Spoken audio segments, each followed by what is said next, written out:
Assalamualaikum warahmatullahi wabarakatuh.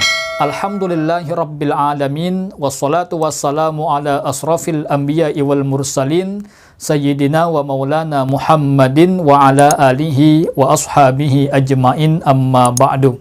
Pendidikan vokasi memegang peranan penting bagi pengembangan SDM Indonesia yang terampil di masa yang akan datang. Pancasila? Buat apa aku mikirin Pancasila? Pancasila mengutamakan musyawarah dalam mengambil keputusan untuk kepentingan dan kebaikan kita bersama. Kita semua sama-sama berjuang mewujudkan kemajuan yang merata dan berkeadilan sosial. Wawasan kebangsaan itu kita hanya bisa merdeka kalau kita bersatu. Bahwa Indonesia itu bukan negara agama, tapi juga bukan negara sekuler. Apa? Negara kebangsaan, religious nation state. Negara kebangsaan yang berketuhanan, yang beragama. Agamanya apa? Semua agama diakui. Muncullah konsep ketuhanan yang Maha Esa itu. Kita melihat banyak ketua-ketua partai yang justru ditangkap. Ya. Jadi ini merupakan sesuatu yang dilupakan oleh masyarakat. Ya. Mereka lupa bahwa Bapak merasakan itu sesuatu yang ekspektasi masyarakat sebenarnya banyak 100%. Iya, ekspektasi masyarakat 100%. Sebenarnya kemudian ketika kita melihat ketua partai masuk penjara karena korupsi. Partai Demokrat masuk penjara, partai PKS masuk penjara, partai P3 masuk, partai Golkar, semua itu satu persatu. Ketua partai itu ditangkap. Jadi itu merupakan satu kemajuan. Menurut saya atau bisa kemunduran. dilihat dari satu segi kemajuan karena sekarang politikus pun ditangkap oleh KPK, menteri pun ditangkap. Tetapi bisa merupakan kesedihan juga. Ini sudah reformasi masih sampai ditangkap juga. Tinggal kita mau melihatnya dari mana kan. Kalau saya melihatnya ya adalah kemajuan bahwa kita punya instrumen. Ada satu kemajuan yang saya lihat. TV dan media itu menjadi salah satu patokan bagi politisi dan para menteri. Maria Lumowa dijemput oleh Menteri Kehakiman. Ya. Ko Chandra langsung dijemput oleh Jenderal Bintang 3. Bagaimana Bapak menurut Bapak? Sementara kan mereka ini adalah manajemen, bisa dilakukan oleh bawah. Ada satu yang ingin ditujukan oleh mereka-mereka. Ia menunjukkan keseriusan dan tetapi tidak salah juga karena kasusnya kasus besar. Misalnya begini, yang kasus Joko Chandra kan sama kan, orangnya begitu besar menarik perhatian kasusnya.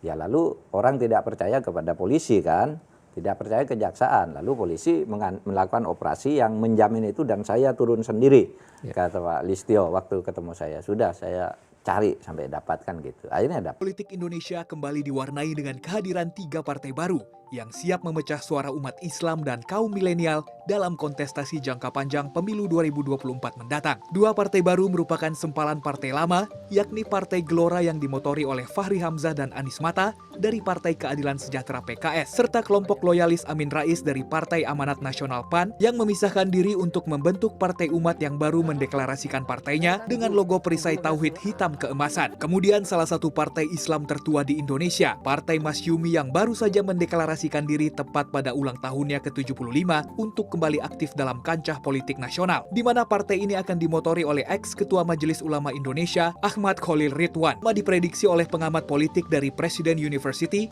Muhammad Hikam, yang menyebutkan tak adanya identitas ideologi yang membedakan dari ketiga partai baru ini, menyebabkan minimnya dukungan suara yang akan masuk untuk ketiga partai tersebut. Apalagi ketiganya sama-sama menargetkan kelompok umat Islam dan milenial sebagai pendulang suara, namun tak memiliki tawaran ideologis yang berbeda dibandingkan dengan partai Islam lainnya. Secara ini saya agak pesimis bahwa mereka akan berhasil melampaui ambang batas itu atau kan bisa terregister juga, itu masih satu pertanyaan yang besar. Karena apa? Pertama-tama karena 3 partai ini, Umat, lalu Masyumi, lalu Gelora, itu mempunyai perbedaan-perbedaan di dalam marketingnya atau targetnya. Sekjen P3 Arsul Sani pun menyebutkan bahwa P3 tak khawatir dengan kehadiran ketiga partai ini.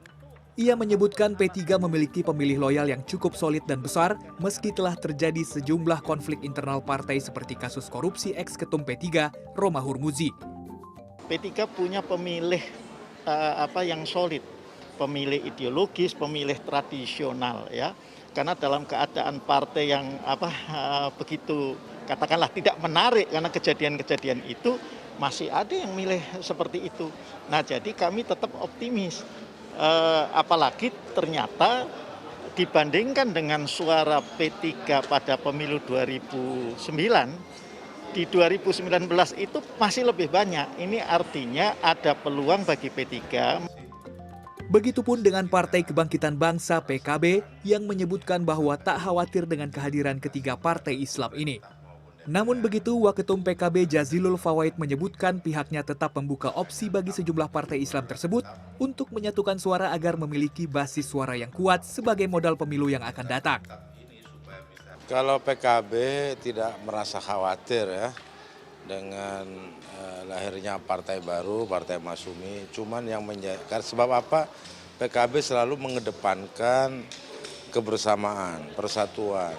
Kalau Masyumi ini hanya bermodal semangat kejayaan masa lalu, menurut saya sudah tidak kontekstual dan bisa jadi nanti